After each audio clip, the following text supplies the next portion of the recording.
Okey, hari ni teacher nak cerita pasal UASA tahun 4 hingga 6 bahasa Inggeris. Ada 7 part. Okey, part 1 nanti part 7 dijawab dalam masa sejam. Okey, part 1 ialah graphical stimuli. Okey, dapat gambar macam ni dan ada pilihan jawapan. So, pilih jawapan based on gambar or graphics given to you. Okey, part 2 ialah fill in the blank. Isi tempat kosong, tapi bukanlah literally isi. Pilihan jawapan diberi. Kat sini dia tanya apa sebenarnya? Dia tanya grammar. Yang kita duk belajar grammar kat dalam kelas untuk jawab soalan ni. My student selalu tanya, teacher tak ada soalan grammar pun. Inilah dia soalan grammar dia. Part 2. Inilah soalan grammar dia. Okay.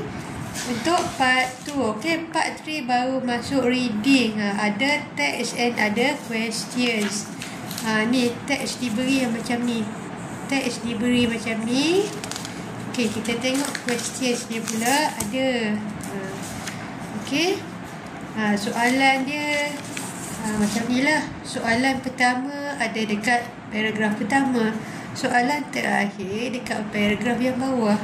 Itu teknik mencari jawapan. And di sinilah main vocabulary. Tak faham maksud tak boleh buat sebenarnya. Okay, part 4. Okay, part 4 ni dia included dalam reading sebenarnya. Okay, diberi 3 pilihan. Pilihan A, pilihan B, pilihan C. Soalan dia akan tanya berkaitan dengan info yang diberi. Kita kena tulislah jawapan kita kat sini. Ayat pertama kaitannya dengan apa? Dengan pilihan A ke, dengan pilihan B ke, dengan pilihan C. Yang ini part 4. And then part 5. Part 5 ialah vocabulary and spelling. Diberi maksud, disuruh eja perkataan dia. Okey, yang ini vocabulary drill, spelling sangat membantu sebenarnya. Memang dikira markah. Salah ejaan, salah terus. Okey, for part 6 ada masuk writing. Format lama zaman teacher dulu, writing satu paper, reading satu paper. Format UASA ada sekaligus. Okey, format soalan pertama wajib email sebenarnya. So, ingat balik format email yang pernah kita belajar. Email.